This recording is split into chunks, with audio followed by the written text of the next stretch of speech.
Duty calls when you're 8.5 months old, if you happen to be third in line to the throne. George had been brought by his mum to a specially convened playgroup at Government House in Wellington to meet 10 other babies who were born at around the same time as him. An occasion fraught with all kinds of possibilities for things that could go wrong.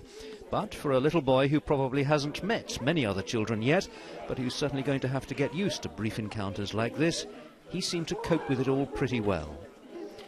Nobody had any major tantrums, and the special guest didn't say or do anything inappropriate, so far as we could tell. Pretty good, then, for a royal meet and greet. Little wonder that Mum looked pleased, while Dad chatted to some of the other parents. One thing was established: George is definitely crawling, and according to witnesses, he wasn't averse to taking a rather proprietorial approach to toys, which is a polite way of saying he saw off anyone who wanted to have a go with his. How long before he's walking? Well, again, according to those who purport to know about these things, it may not be long.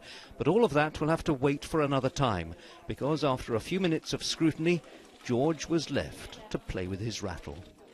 And that's really the last we're going to see of George for a few days. He'll be out of sight while his mum and dad visit different towns and cities in New Zealand. Nicholas Witchell, BBC News in Wellington.